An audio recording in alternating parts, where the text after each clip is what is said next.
Kamusta pong muli mga katambay? Nagbabalik pong muli ang inyong katambay, si Kamano po, dito po sa Tambayang Makabayan. Kinukomentuhan po na inyong lingkod.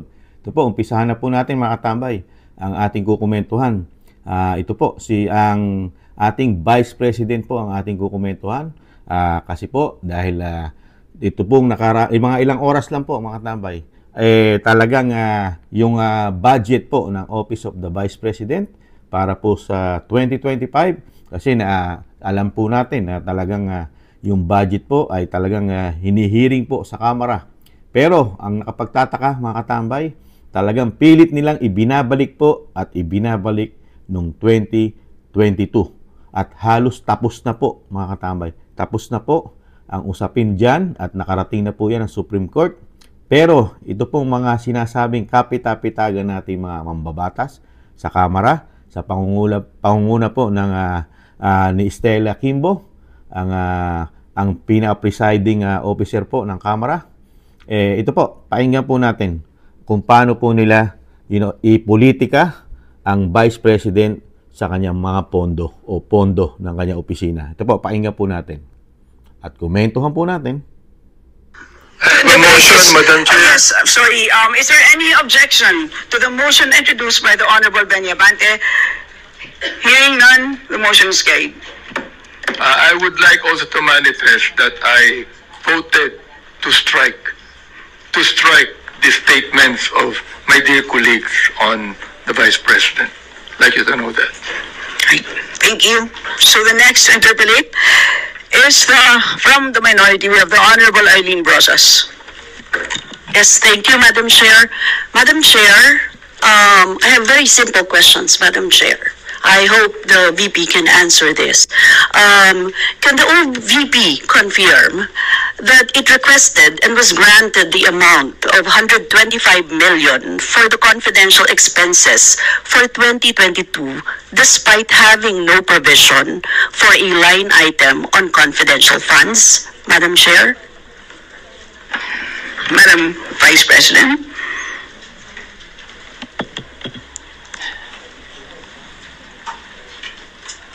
Madam Chair, that is a subject of Supreme Court cases. Yes. Eileen. Madam Chair. Please proceed, yes. Yes, Madam Chair, ang tanong ko lang po ay simple, no? Kung may provision, kung may line item o wala. So, Madam Chair, kung hindi po sinasagot, I will go on to my next question, Please Madam proceed. Chair. Maaari rin bang kumpirmahin ng OVP na ang 125 million confidential funds na nirequest nito noong 2022 ay ginamit lamang mula December 21 hanggang December 31, 2022, Madam Chair? Madam Vice President. Madam Chair, that is a subject of Supreme Court cases.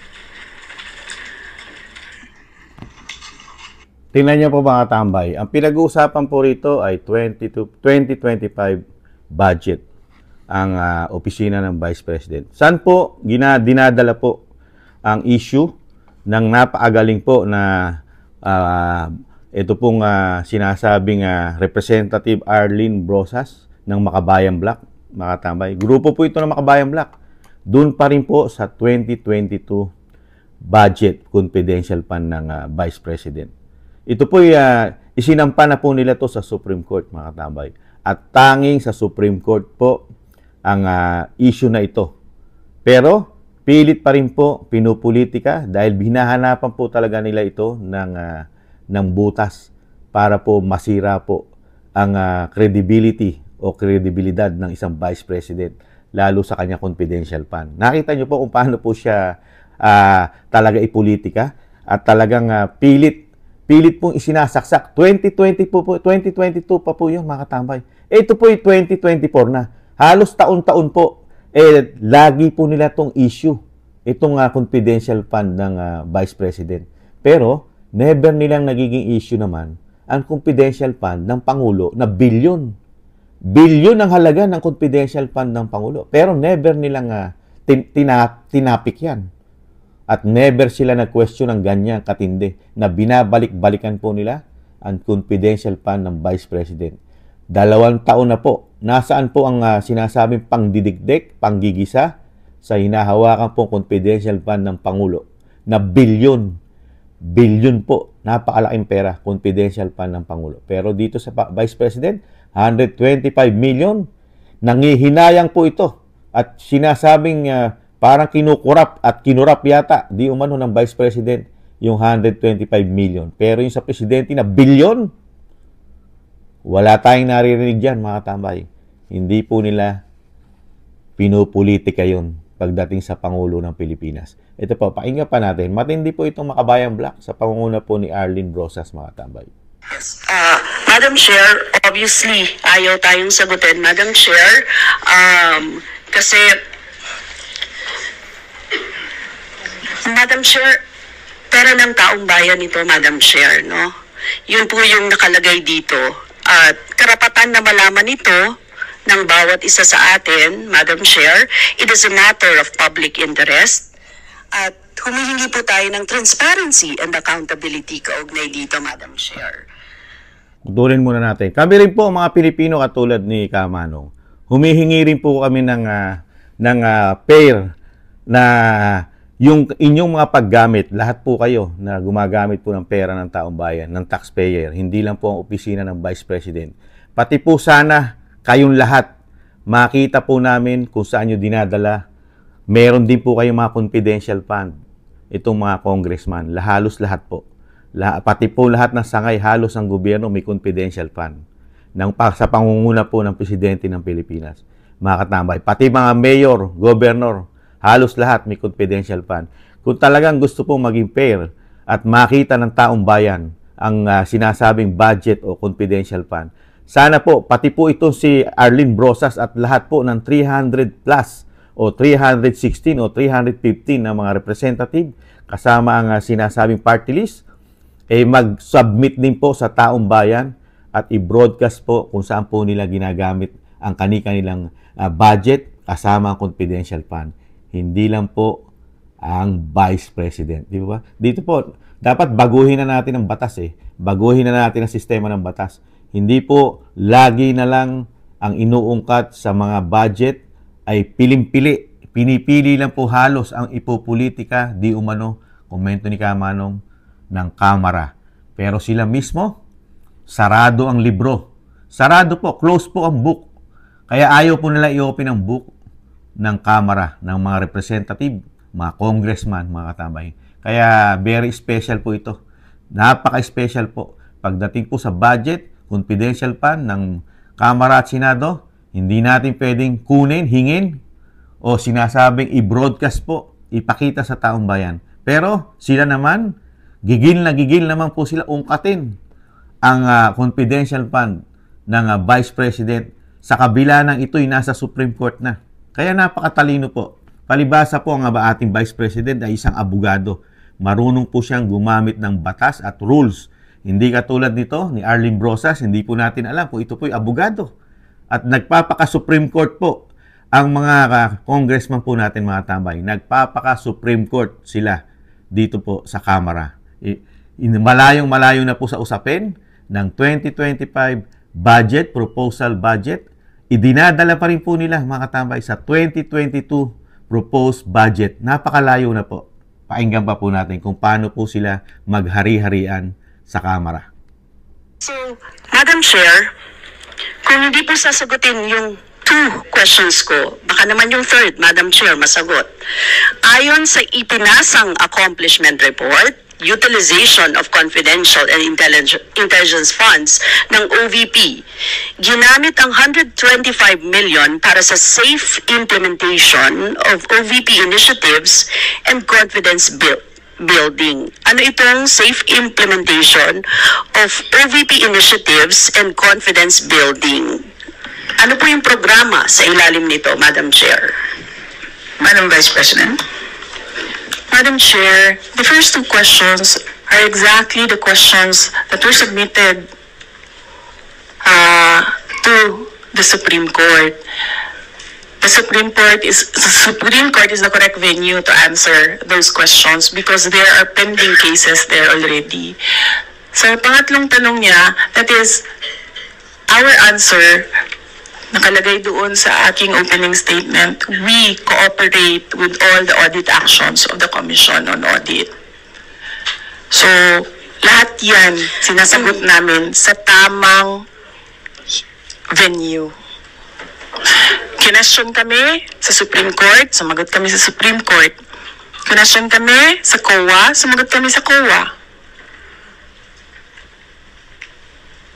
Yes, thank you, Madam Chair. No, precisely. Kaya... Tingnan niyo po mga tambay, napakaganda po ng mga sagot ng Vice President. Palibasa, siya ay isang abogado. Talagang kailangan po nasa tama, proper forum. You know, dinala po nila sa Supreme Court, sumagot po sila sa Supreme Court. Tapos, pati po sa COA, nagpasa po sila lahat ng kanilang mga resibo kung paano po nila ginastos ang kanilang pondo kasama po ang confidential fund, mga tambay. Nasa tamang proper forum. Palibasa po itong si Representative Arlene Brosas. May kasama po kasi itong politika. Pinupolitika niya po ang budget ng Vice President. Nakita niyo po, 2025 ang inatinan na budget hearing, proposed budget ng Office of the Vice President. Saan po dinadala ng mga congressman ang issue? Sa 2022 confidential fund. Ito po, tanga na lang po at bobo ang hindi makakaintindi rito, mga tambay. Tangat bobo na lang. Di po ba? Kasi kung walang halong pamumulitika ito, bakit pilit mong kinakalkal yung 2022 confidential fund na nasa Supreme Court na po ang usapin? At nakapagpasa na rin po sila ng kanilang mga resibo. Di po ba? Sa COA. Talagang matindi po, mga katambay. Ginagawa po ito nila. Part po ito, komento ni Kamanong, ng political harassment para po siraan sa publiko ang isang Vice President. Sara Duterte, pinalalabas po nila ito na isang kurap. Kurap po paghawak sa pondo ng taong bayan. Ang tanong ni Kamanong, ano naman po kaya? Nakikita po ba natin ang pondo nitong si Arlene Brosas at ang Makabayan Black, ang kanilang mga pondo? Nakalkal na po ba ito? Nakalkal na? Sino kaya mga kakalkal na mga pondo ng mga congressman at ng speaker at kasama ang Senado? Sino kaya ang po pwedeng kumalkal? You know? Yun ang tanong ni Kamanong. Nakasarado, nakakandado ang kanilang mga libro.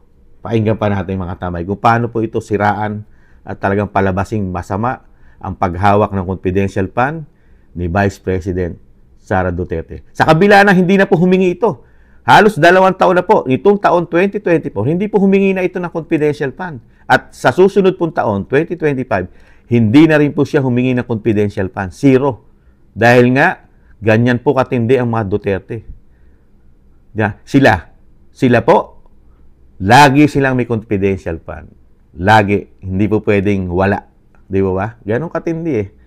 Dahil nga, hindi sila sugapa di umano sa pera, mga tambay. Ganun lang yun. Di ba? Tuloy natin. Ito tinatanong to, Madam Chair. If you remember, we requested, actually hindi nga kami nag-request eh, nag-request kami na isabina doon sa stake room yung audit report because we would like to be appraised doon sa nilalaman, Madam Chair. Kaya po tayo nagtanong.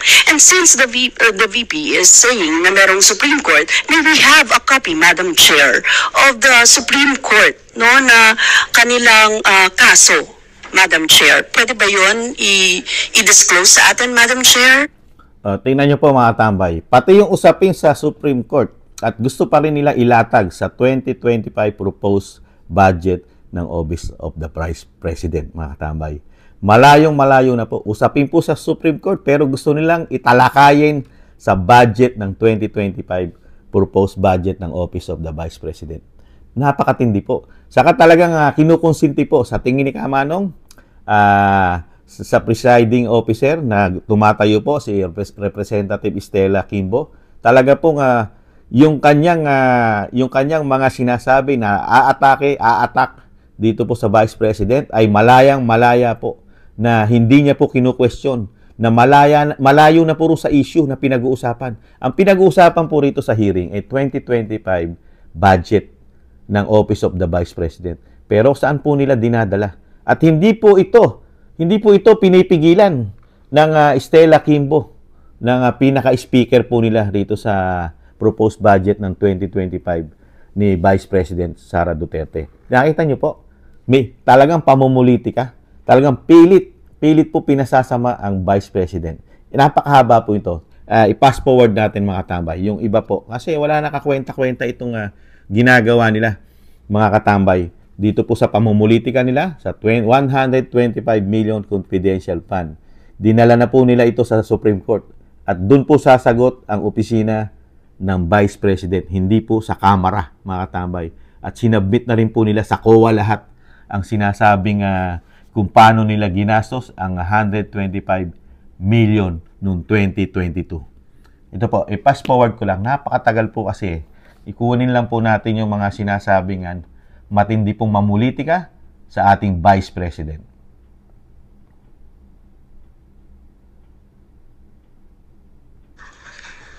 Do you mean January 10, 2020?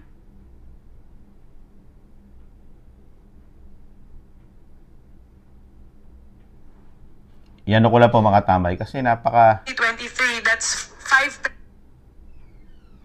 sobra po nilang pinupolitika ang Vice President. sa ganitong mga tapusin nyo na, pero since then, hindi pa natin naririnig kung ano ang naging resulta nun. Umaksyon na tayo without even hearing from the COA.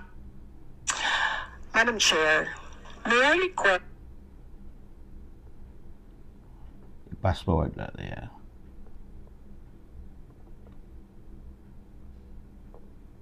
Speaking, I would like to request members as well to respect Yes, Madam Chair, that Sandali is lang. the rules. The rule says if a point of order is raised, the chair will have to rule on the point of order. Yes, and the Nakita niyo ko, point of nagkakagulo na. order is not to discuss previous years at kasasabi lang po natin, kaya nga gusto ko pong magsalita, kanina po, sinabi ko na, pinaliwanag ko na po na ang previous years ay napaka-importante po. Sinabi ko na po kanina na nung huling plenary debates, pinag-usapan po itong 125 million confidential funds. Inutusan po natin ang COA na gawin ang audit, tapusin. Pati po si Stella Kimbo, ang tumatayong presiding officer po ng Office of the Vice President hearing dito po sa 2025.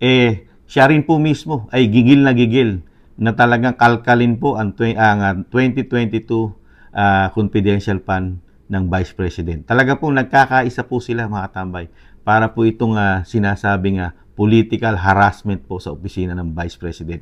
Komento ni Kamanong. Dahil mismo pati po ang presiding officer na si Stella Kimbo ay talagang pilit niya pong binubuksan yung 2022. Hindi po dito halos sa sinasabing 2025 proposed budget ng Office of the Vice President. Talagang matindi po. Nagkaisa po ang Kamara para dito po sa demolition job yata para sa Vice President natin mga tabay. Nakakalungkot lang Samantalang sila, sarado libro, close ang libro nila paggamit ng pondo. Ito po, nagsalita rin po ang Gloria Arroyo, ang Representative Gloria Arroyo. Comparative budget allocation. So that phrase Hindi is po pala. interpreted tapusin nyo na, pero since then, hindi pa natin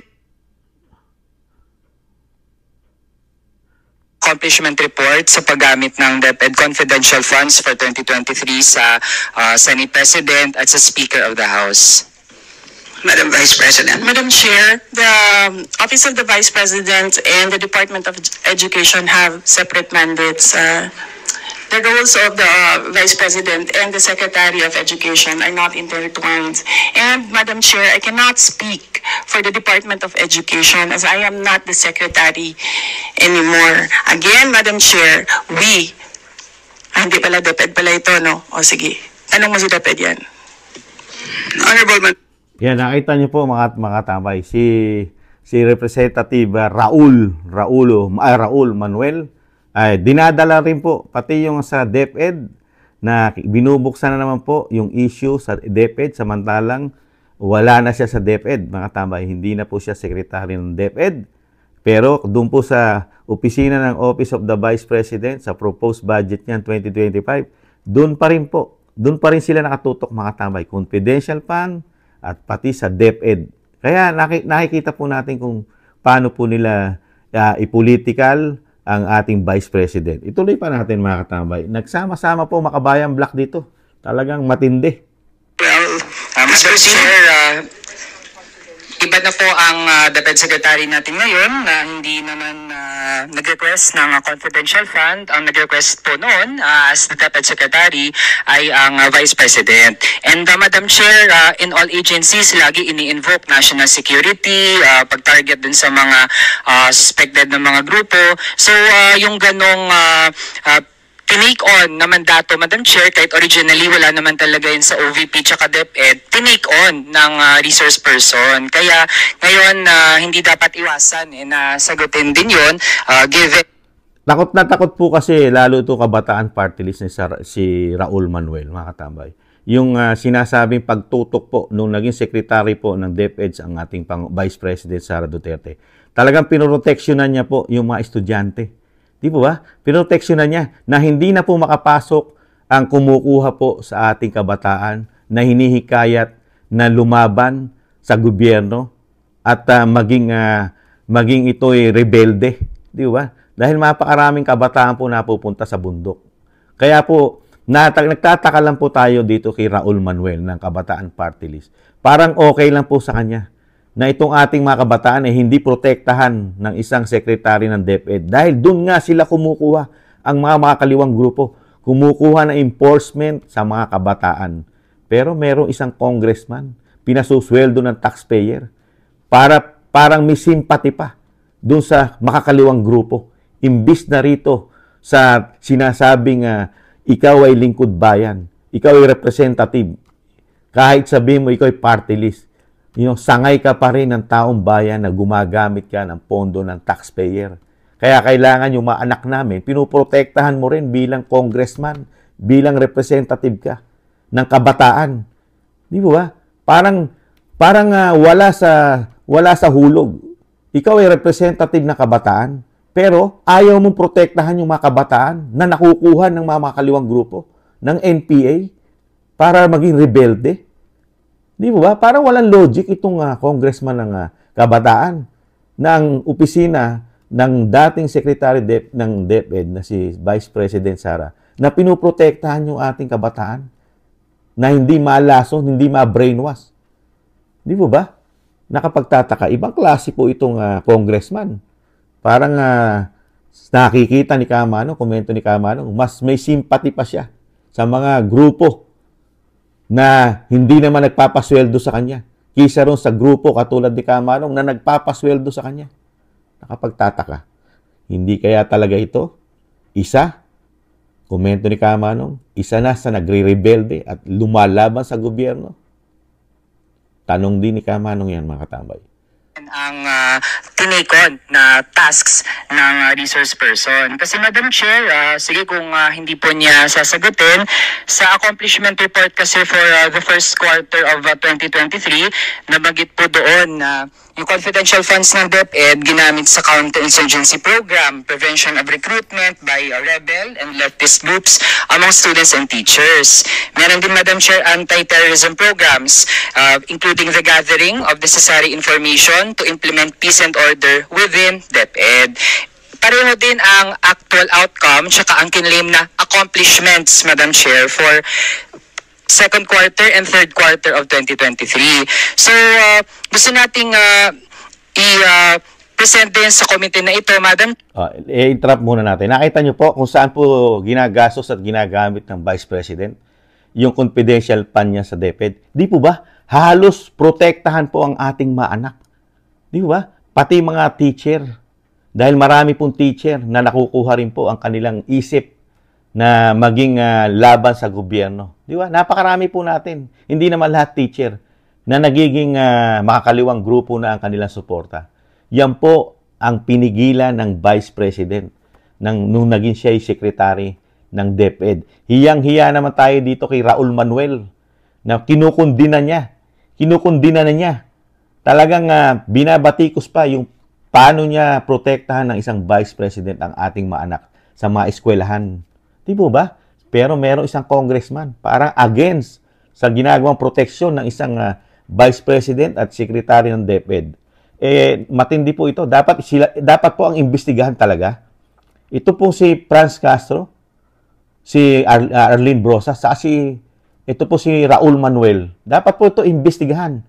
Kung ako po tatanungin, mga katambay, ito po ang dapat imbestigahan kung saan po napupunta ang mga budget nito. Ito pong Makabayan Black. Sa totoo lang, dahil napaka-questionable po, komento ni Kamanong, napaka-questionable po sa akin ang budget nito. Itong mga Makabayan Black, sa pangunguna po ng Kabataan Party List na si Raul Manuel. Saan kaya nila inuubos ang pondo nila? Nakasara libro nito naka-close. Close po ang mga libro nito. Hindi katulad ng Office of the Vice President, naka-open ang libro kung saan ginagastos ang pondo na binibigay ng mga taxpayer. Nakadetalyado. Protection natin, protection ng ating mga anak. Ang inuuna ng Vice President.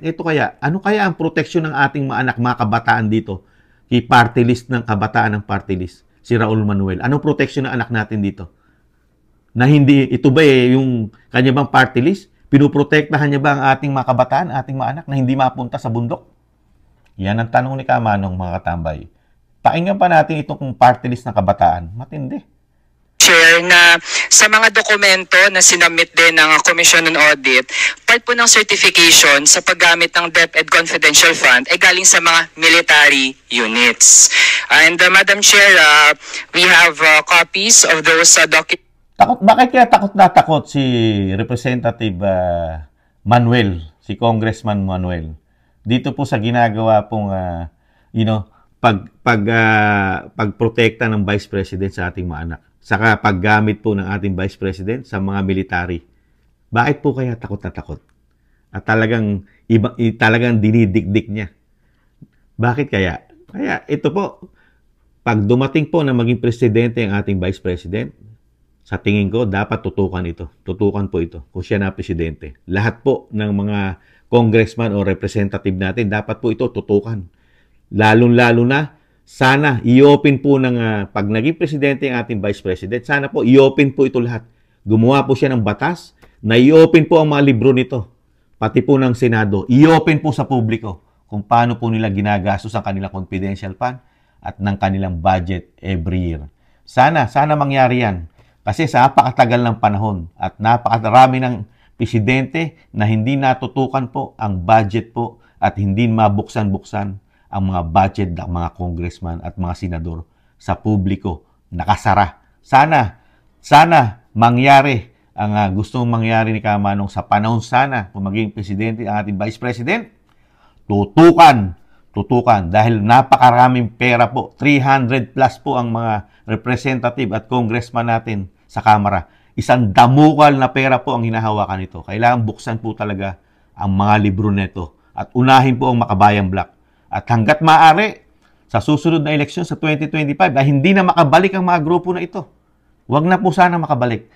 Sayang po ang pera ng bayan at taxpayer sa grupo na ito. Komento ni Kamanong, sayang.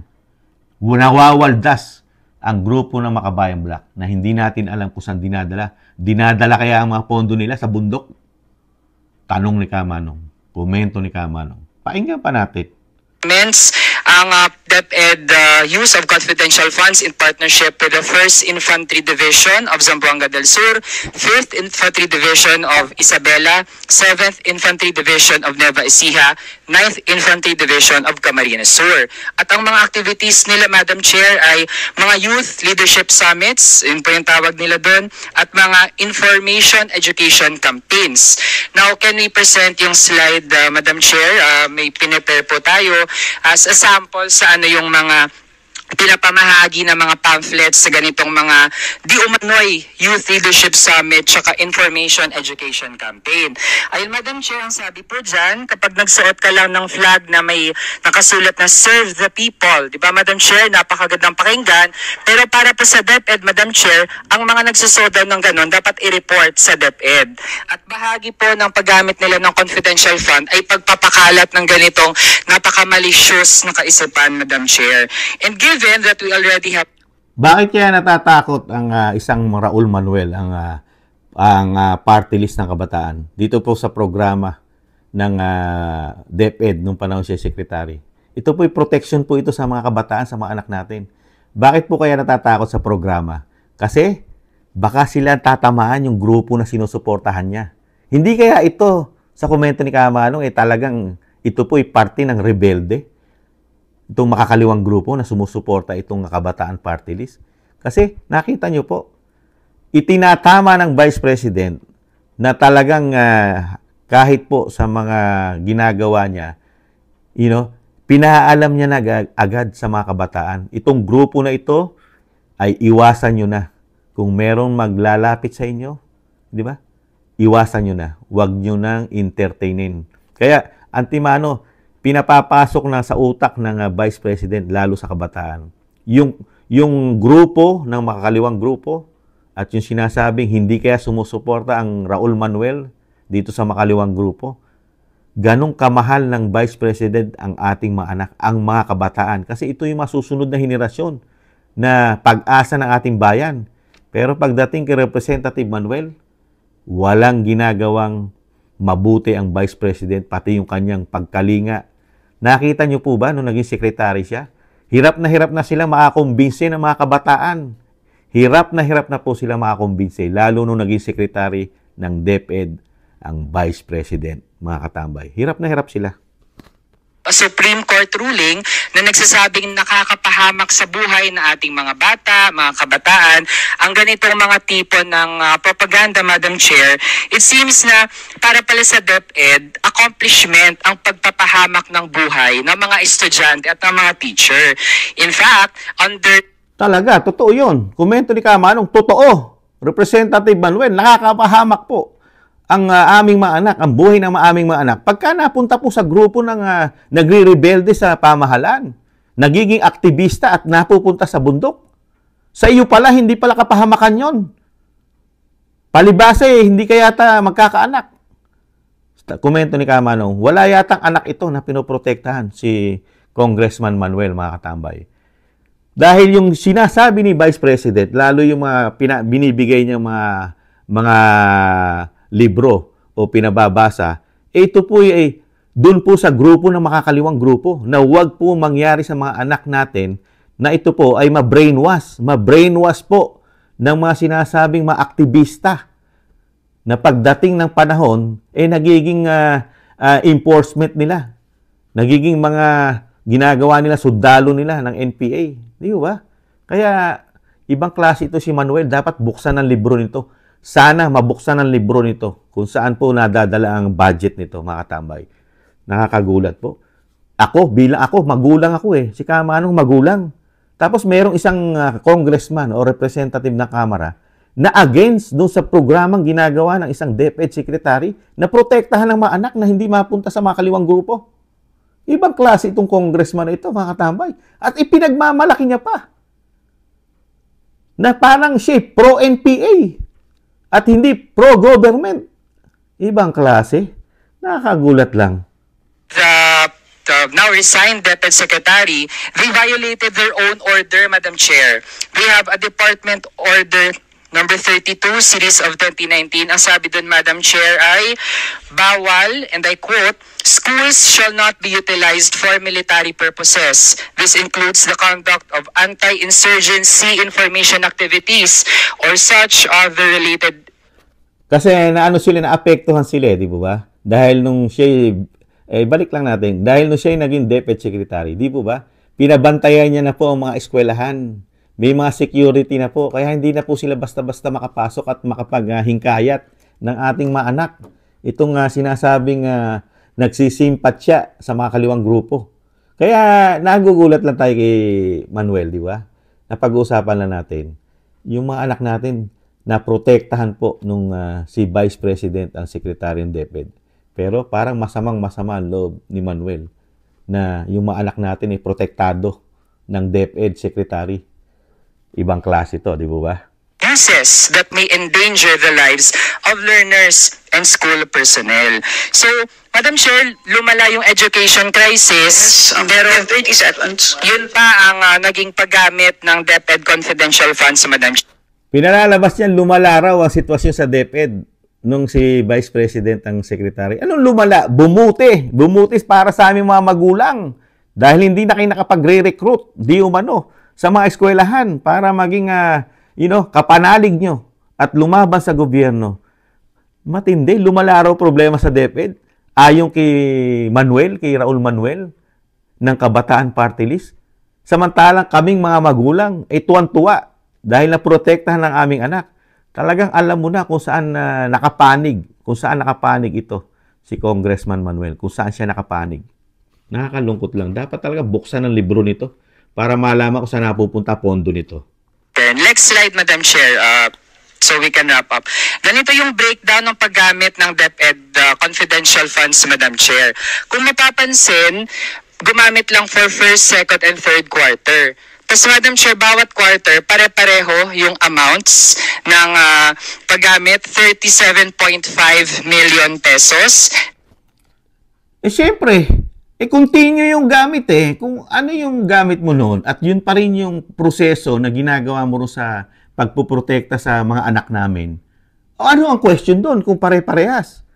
Kung pare-parehas din naman yung ginagawang sitwasyon o yung pagprotekta, paggamit ng confidential fund para maprotektahan ng mga kabataan nung siya ay DepEd Secretary, anong question doon kung pare-parehas?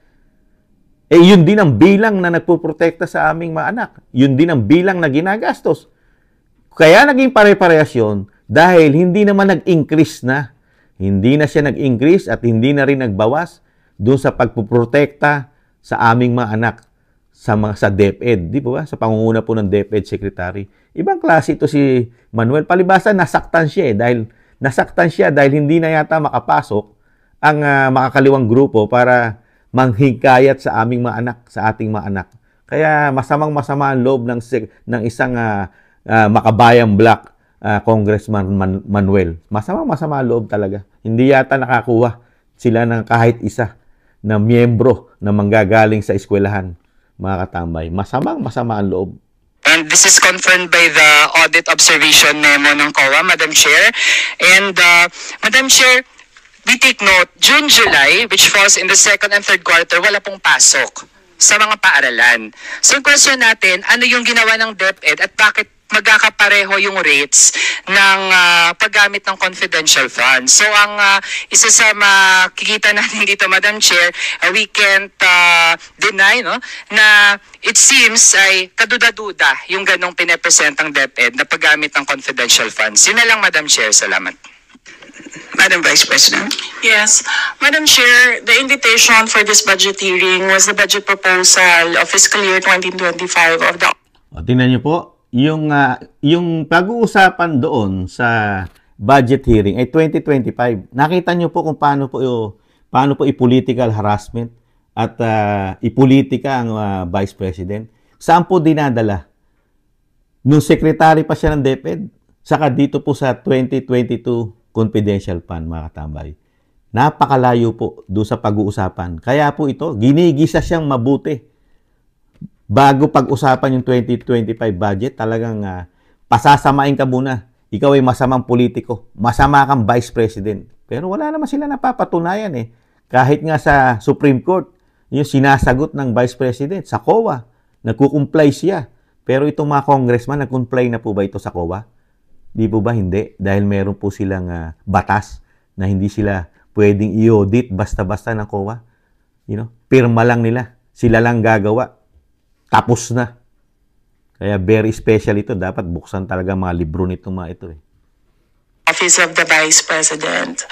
I request that the questions, Madam Chair, be related to the subject of the budget hearing, which is the OVP 2025 budget proposal. And Madam Chair, you will allow me this because you allowed him to speak about the PED which is not related to OVP. Tingnan niyo po, hindi po related do sa 2025 Office of the Vice President proposed budget. Pero inallowed po ng isang Stella Kimbo yung mga propaganda na parang paninira di umano sa Vice President. Dinala po do sa tingin nila ay makakasira po sa popularidad ng isang Vice President. Dinadala po rin yung issue. Samantalang 2025 po ang pinag-uusapan. Napakalayo na po. Pero palibase, nakuha po yata ang majority ng Kamara para po pabagsakin ang isang Vice President dahil talagang pilit nilang binibigyan ng masama at issue about sa paggamit po ng pondo ng bayan. Nawala naman sila. Hirap na hirap nilang politika dahil mismong taong bayan nakikita po ang trabaho po ng isang Vice President Sara Duterte. Pero tayo, hindi natin nakikita ang trabaho ng isang Manuel at ng isang Brosas at isang Castro at lahat ng representative congressman. Hindi natin nakikita ang kanilang trabaho at ang kanilang pondo at ang kanilang confidential fund. Hindi natin nakikita. Nakasarado, libro ni kasi nila, nakasarado. Ituloy po natin kay Vice President. According to Kate and Ida, the former secretary of the CPP-NPA's Sub-Regional Committee 5, revealing concerning associations of Representative Raul Manuel with the NPA units in Southern Mindanao, alleging that... O yan po, gumana po yung confidential fund ng Vice President. Ayan, direkta niya sinagot si Manuel na siya ay talagang may simpatya sa grupo ng NPA. Ang isang representative ng Makabayan Bloc ng party list po ng Kabataan. Direct to the point. Diyan gumagana ang confidential fund ng Vice President. Kaya ngayon, kilalang-kilala na sila. Kilalang-kilala na sila ng Vice President, mga katambay. Ito si Manuel, si Brosas, at Castro. Kaya tingnan nyo po kung ano ang mangyayari susunod. He visited, Madam Chair, point of order. City Bolos, Barangay Daguhoy, Tanaingat, Davao del Norte. Tingnan nyo po, ini-interrupt po ni Castro. Si Franz Castro po ini-interrupt kasi ayaw nilang pag-usapan yung kung paano po natuklasan ng Vice President na gamit niya yung confidential fund.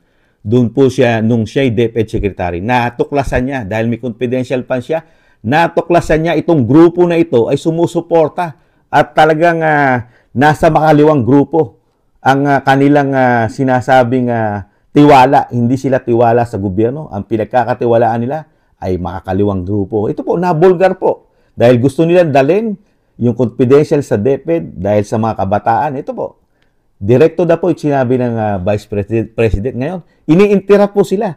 Halos pigilan ng Vice President magsalita tungkol po sa NPA. Si Castro po talaga ini-interrupt. Pakinggan po natin. Nakakatuwa po ito 2017.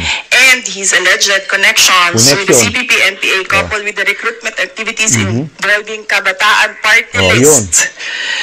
Rendell, who was missing for 11 months and killed point of order, Madam Chair. So, and came home in a coffin. Yung sinasabi po ng ating Vice President ay allege.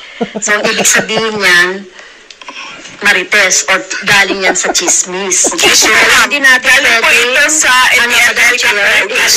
ang Office of the Vice President. Let the Chair rule.